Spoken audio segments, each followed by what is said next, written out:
The CEO mocked my little idea. 6 weeks later, I licensed it back for $220 million. That silly idea of yours will never make $1, the CEO laughed in front of the whole boardroom. 6 weeks later, he was begging to buy it back from me, only this time, I set the price, $220 million. Hi, my name is Natalie Cooper, and I'm 29 years old. 3 years ago, I thought loyalty meant everything in the corporate world. I worked at TechFlow Solutions, pouring my heart into every project while watching less dedicated coworkers get promoted around me. I stayed late every night, worked weekends without complaint, and believed that hard work would eventually pay off. My cubicle was always the last one with lights on, my dedication unwavering despite being passed over for promotion 3 times. Then came the day that changed everything, the day I pitched my little idea to Mr. Clark, our arrogant CEO, and learned the brutal truth about corporate politics. That humiliation lit a fire in me I never knew existed, and it would burn everything down. Sometimes the best revenge stories start with the most innocent intentions. The idea seemed simple to me, an app that could revolutionize supply chain management by cutting costs in ways nobody was thinking about. I'd spent 6 months building a prototype on my personal laptop, coding late into the night after finishing my regular work assignments. The app could predict shipping delays using weather patterns and traffic data, optimize routes in real time based on fuel costs, and reduce waste by 30% through intelligent inventory management. I was so excited when I finally got my meeting with Mr. Clark after months of requesting FaceTime. I walked into that glass-walled conference room thinking I was about to change my career forever, carrying my presentation folder like it contained the Holy Grail. I had no idea how right I was, just not in the way I expected. The technology was solid, the business case was bulletproof, and I was about to learn that none of that mattered. Mr. Clark barely looked at my presentation before slamming the folder shut with theatrical dismissal. "Cute little hobby project, Natalie," he said with that condescending smile I'd grown to hate over 3 years of watching him crush other people's dreams. "Now get back to real work and stop wasting company time on fantasies that will never see the light of day." The room went dead silent as 20 pairs of eyes watched my professional execution. Some of my coworkers stared at their shoes in embarrassment, while others smirked like they were enjoying the free entertainment. My face burned red with humiliation as I realized this man had never intended to take me seriously. I mumbled an apology and gathered my materials with shaking hands, feeling smaller than I'd ever felt in my entire life. That night, I couldn't sleep, replaying those words over and over until they became fuel for something much more dangerous than disappointment. For 2 weeks, I tried to pretend everything was normal and professional. I showed up at 8 sharp, did my assigned work with mechanical precision, and kept my head down like a good little employee who'd learned her lesson. But Mr. Clark's words echoed in my mind every single day like a broken record of disrespect. Cute little hobby project. Fantasies. Real work. Finally, I couldn't take the daily reminder of my humiliation anymore. I typed up my resignation letter on a Tuesday morning, kept it simple and professional despite wanting to write exactly what I thought of their innovation-killing culture, and submitted it through HR without fanfare or explanation. Mr. Clark didn't even acknowledge my departure when I walked past his corner office for the last time. As I walked out of that glass tower carrying nothing but my laptop and a folder of sketches, I felt terrified and free at the same time. The real work was just beginning, and this time, I'd be the boss. My best friend Allison Reed met me at our favorite diner that evening, sliding into the worn vinyl booth with concern written across her face. She'd watched me struggle at TechFlow for 3 years, celebrating my small wins and comforting me through the constant disappointments. "So what's the plan now?" she asked, stealing one of my fries with the casual intimacy of 15 years of friendship. I took a deep breath and looked her straight in the eye, feeling more determined than I'd felt in months. "I'm going to build it myself," I said with quiet conviction. "Build what exactly?" she pressed, raising her eyebrows in that skeptical way that meant she cared enough to ask the hard questions. The app. The one he called a fantasy. Allison paused mid-chew and studied my face carefully. With what money, Nat? Startups aren't cheap. I hadn't figured that part out yet, but I was determined to find a way. Sometimes the best revenge starts with a single decision to prove them wrong, even when the odds seem impossible. I sold my car first, a reliable Honda Civic that had gotten me through college and my first 3 years of professional disappointment. The $3,000 wasn't much in the world of tech startups, but it was a start and a symbol of my commitment. Next went my savings account, cleaned out completely despite the financial terror that came with watching my safety net disappear. I picked up freelance web design jobs from small businesses, working until 2 in the morning to fund my dream during the day. Every dollar went toward app development tools, cloud hosting services, software licenses, and endless cups of coffee from the cheapest shops I could find. Some days I questioned my sanity, especially when my bank account hit zero and ramen noodles became a food group rather than an occasional convenience. But then I'd remember Mr. Clark's mocking laugh echoing through that conference room, and my fingers would fly across the keyboard with renewed fury. Revenge, I was learning, was an excellent motivator for productivity and innovation. The breakthrough came 3 months after I quit, on a Thursday evening when exhaustion should have overwhelmed inspiration. I was testing the latest version of my supply chain app when suddenly, everything clicked into place like puzzle pieces finding their perfect match. Data flowed seamlessly across the screen, predictions appeared instantly with accuracy that made my heart race, and the cost savings calculations made my jaw drop with their potential impact. This wasn't just an app anymore. It was a weapon against inefficiency that could transform entire industries. I had been careful to keep my work completely private until the patents were filed. No demos, no public tests, no risk of disclosure.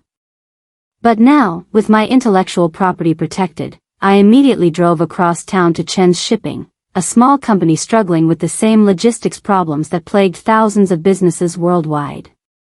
Mrs. Chen looked skeptical when I knocked on her door at 7 p.m., but curiosity won over caution. Within days of implementing my solution, her delivery costs had dropped by 25%, and her customer satisfaction scores soared. She gripped my hands with tears in her eyes, her voice shaking with gratitude. Natalie, this could change everything for small businesses like mine.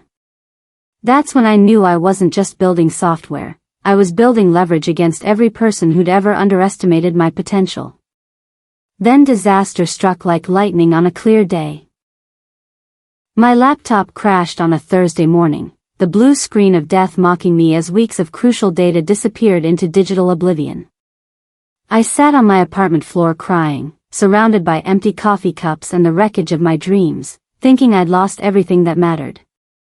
The backup systems I'd planned to implement next week suddenly seemed like cruel ironies of procrastination.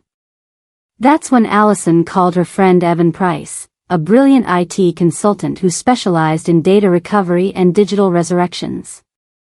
He arrived at my door within an hour, took one look at my tear-stained face and the broken laptop, and got to work without asking questions or demanding payment up front. For 8 grueling hours, he performed technological surgery while I paced my apartment like an expectant parent. When he finally looked up with a triumphant smile, I nearly collapsed with relief. "Got it all back," he said simply, as if he'd just returned my lost keys instead of my entire future. I wanted to hug him but settled for buying him the best dinner I could afford. Some angels wear hoodies and carry external hard drives instead of harps and wings. Evan started helping me part-time, cleaning up my messy code and teaching me shortcuts that transformed weeks of work into hours of efficiency. His expertise transformed my functional but clunky app into something truly elegant and powerful. We worked side by side for weeks, debugging and optimizing until the software hummed like a finely tuned engine built for speed and precision. Our late-night coding sessions became a rhythm of productivity and shared purpose that I'd never experienced in corporate environments. But as the app grew stronger and more sophisticated, so did my paranoia about corporate theft. What if Mr. Clark found out what I was working on? What if he tried to steal my idea using TechFlow's massive legal resources? The tech world was smaller than people thought, and I couldn't shake the feeling that I was being watched through digital surveillance I couldn't detect. Every day felt like a race against time, with invisible competitors breathing down my neck. I started covering my laptop screen when working in public, switching coffee shops randomly, and saving my work to multiple encrypted drives hidden throughout my apartment. One evening, after we'd successfully implemented a particularly complex algorithm, Evan leaned back in his chair and whistled softly through his teeth. "Natalie, you need to understand something important," he said, pointing at the screen displaying real-time cost savings calculations that seemed almost too good to be true. "This isn't your little idea anymore. This is a goldmine sitting in your laptop, and people would kill for this technology." My stomach flipped as the magnitude of what we'd built hit me like a freight train. I wasn't just seeking petty revenge against my former boss. I was sitting on technology worth millions, possibly tens of millions to the right buyer. But how could I protect it from corporate vultures like Mr. Clark who had resources I couldn't match? How could I ensure that this time, I'd be the one setting the terms instead of begging for meetings and acceptance? The answer would require thinking bigger than I'd ever dared before, and taking risks that terrified my risk-averse personality. Success, I was learning, demanded a different kind of courage than simple survival. We filed for a patent the next week, hiring the best intellectual property lawyer I could afford with my dwindling resources.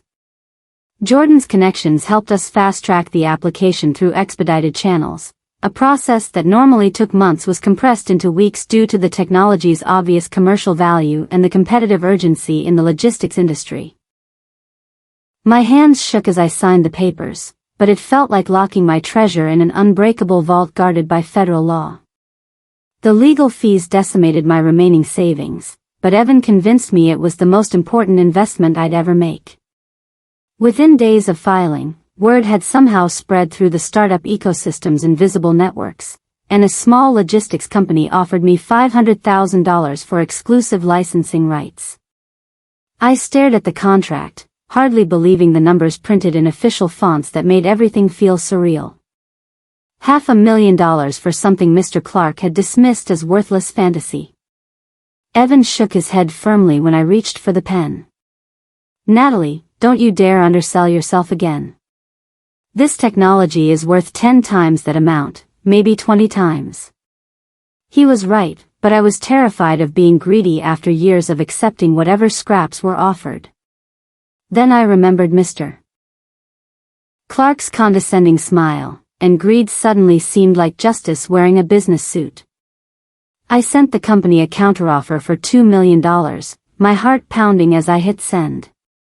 Through the startup Grapevine's gossip network, I learned that TechFlow Solutions was struggling with problems that had been brewing for months before I even left. Unbeknownst to me, they'd been bleeding clients and hemorrhaging money while Mr. Clark covered it up with creative accounting and false optimism. Costs were spiraling out of control like a runaway train, clients were complaining about delayed shipments that cost them millions, and Mr. Clark was reportedly screaming at employees daily in meetings that left grown professionals in tears. The irony wasn't lost on me. My former company desperately needed exactly what I'd built while they dismissed me. Allison brought me regular updates from a friend who still worked there, painting a picture of corporate chaos that would have been satisfying if it weren't so predictable. "He's in full panic mode," she reported over lunch, describing Mr. Clark's increasingly erratic behavior. "2 major clients just canceled their contracts because of shipping delays, and the board is asking serious questions about leadership and innovation." My exit had simply accelerated a collapse that was already inevitable.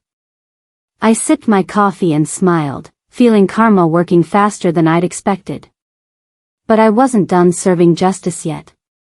Sometimes the best revenge requires patience, strategy, and perfect timing that can't be rushed. The email appeared in my inbox on a Tuesday morning like a digital ghost from my past. Sender, clark.executive@techflow.com. Subject: coffee catch-up. My heart pounded as I read his fake friendly message about wanting to reconnect with former team members and see how you're doing in your new ventures. The corporate speak couldn't hide the desperation bleeding through his carefully crafted words. Did he know about my app? Was this a fishing expedition designed to extract information I wasn't ready to share? Allison urged me not to respond, warning that he might be setting a trap or gathering intelligence for some kind of legal action. But curiosity gnawed at me like a hungry wolf, and I needed to know what he wanted. I needed to see the desperation I hoped was hiding behind his corporate smile. After 3 days of deliberation, I typed back a simple response: Thursday, 2 p.m., downtown cafe. Let the games begin, I thought, feeling like a chess player who just moved her first pawn into enemy territory. Mr. Clark was already waiting when I arrived at the cafe, his usual arrogant smirk plastered across his face like a mask that didn't quite fit anymore. I noticed the stress lines around his eyes that hadn't been there 6 months ago, and the way his expensive suit couldn't hide the weight he'd lost. Natalie. You look fantastic, he lied smoothly, gesturing to the chair across from him like he was doing me a favor by granting an audience. We exchanged pleasantries for exactly 3 minutes, dancing around the real purpose of this meeting with corporate small talk that felt increasingly hollow. Then he cut to the chase with the subtlety of a bulldozer. So tell me, what have you been working on lately? Still tinkering with those creative side projects? His tone was casual, but his eyes were sharp and calculating, like a predator trying to assess whether I posed a threat. I smiled sweetly and stirred my latte with deliberate slowness, enjoying the power of withholding information from someone who'd once controlled my professional fate. Oh, you know me, Mr. Clark. Always keeping busy with something interesting. Let him fish all he wanted. I wasn't taking the bait that easily, not after learning how this game was really played. 2 days after my coffee meeting with Mr. Clark, everything changed in a way that felt like destiny finally paying attention to my efforts. A sleek black Mercedes pulled up outside my modest apartment building, looking completely out of place among the aging Honda Civics and Toyota Corollas. A woman in an expensive charcoal suit stepped out, carrying herself with the confidence that only comes from having serious money and knowing how to use it.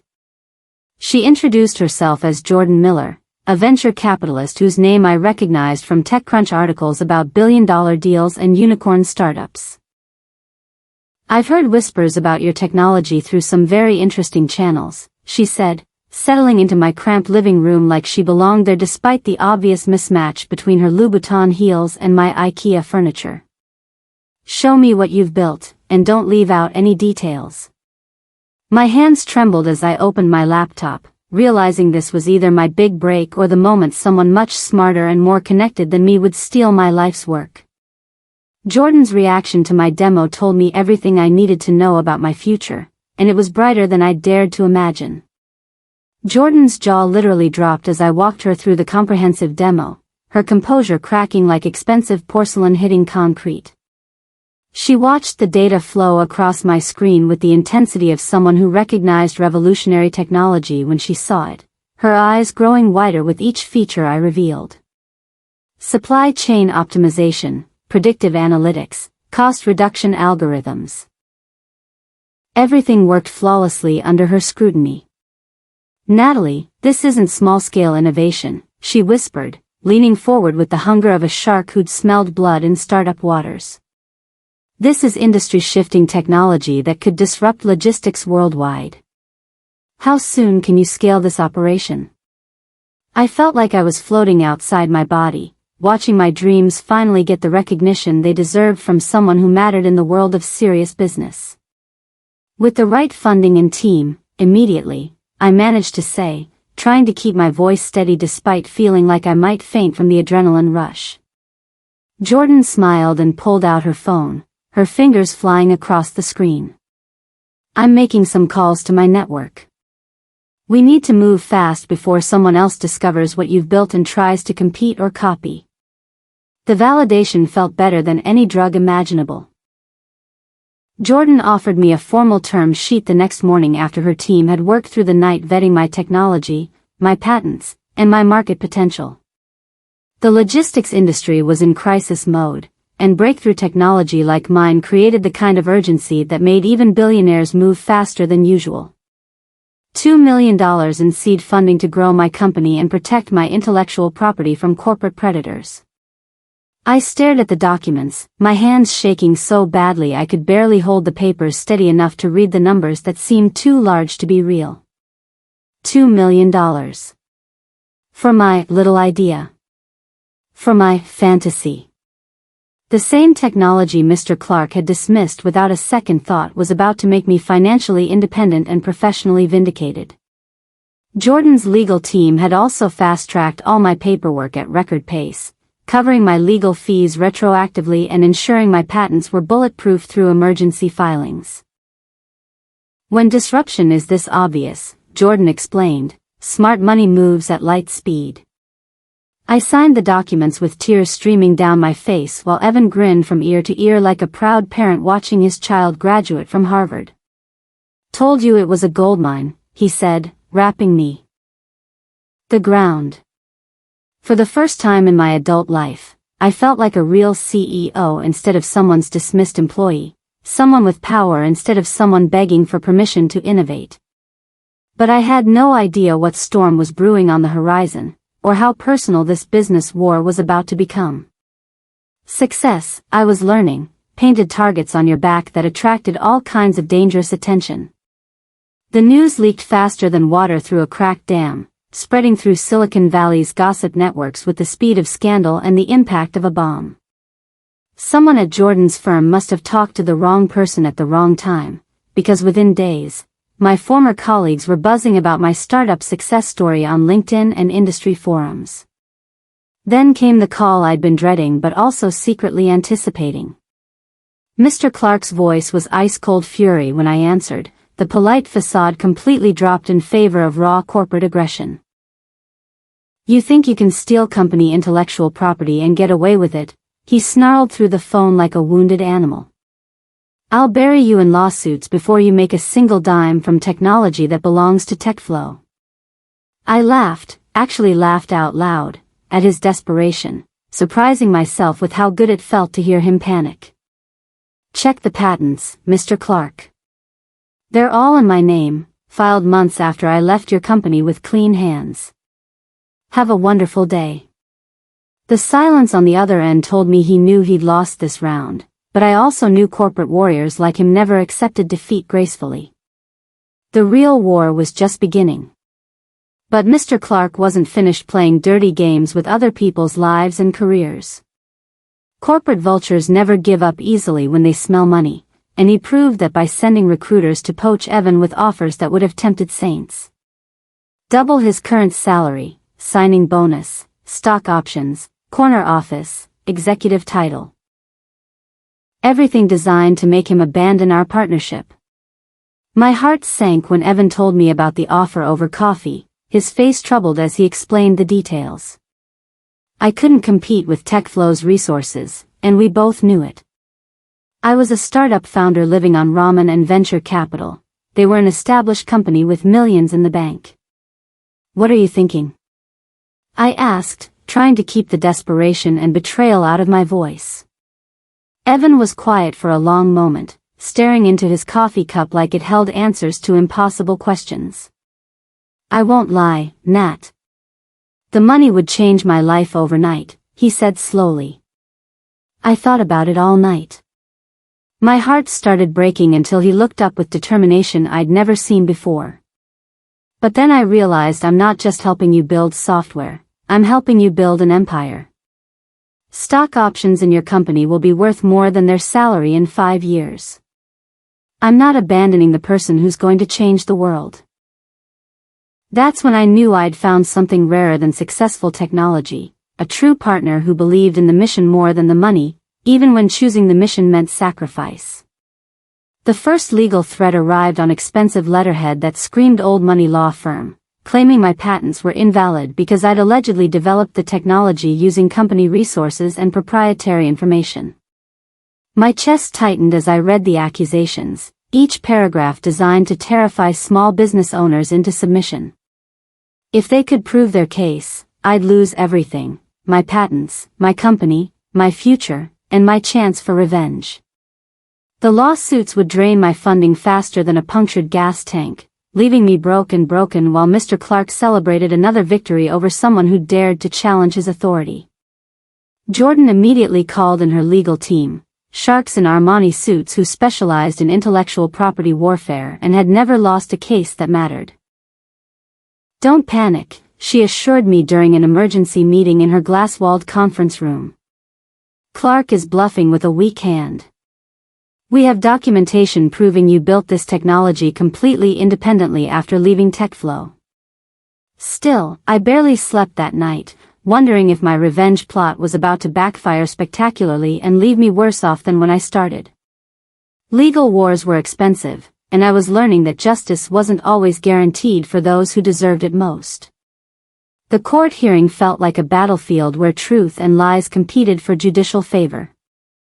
Jordan's legal team had demanded emergency proceedings, arguing that every day of delay cost my startup potential clients and revenue.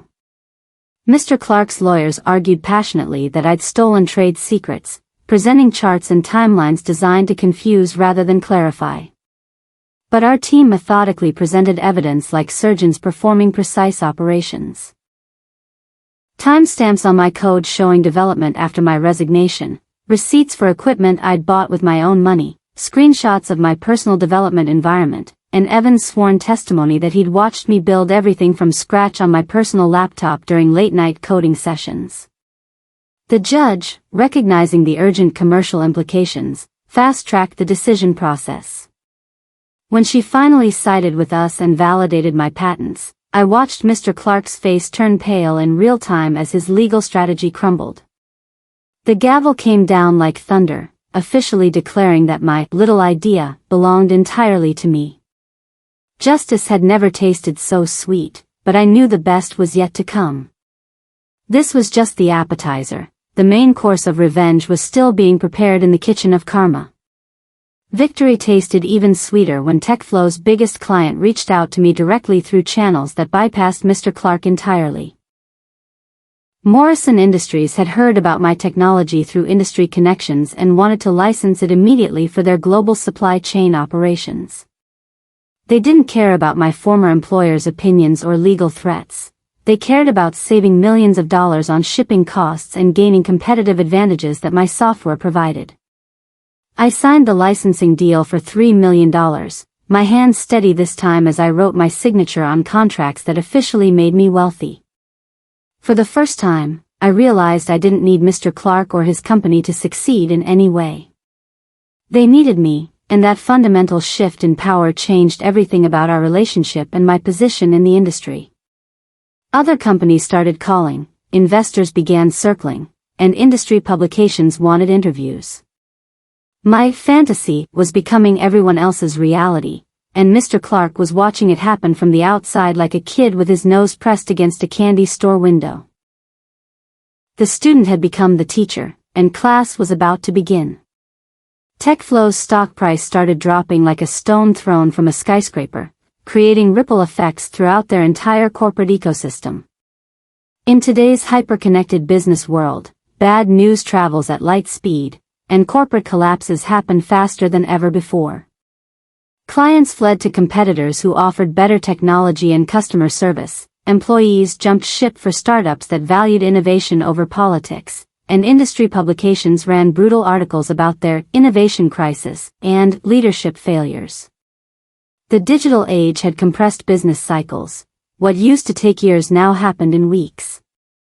Mr. Clark showed up at my office building one morning, unshaven and desperate, looking like a man who hadn't slept since his legal defeat.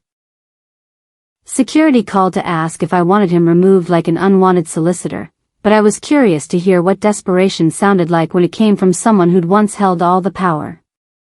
"Natalie, please," he begged when I met him in the marble lobby, his voice cracking with emotion I'd never heard before. "Let's talk business like adults. I want to license your technology for TechFlow."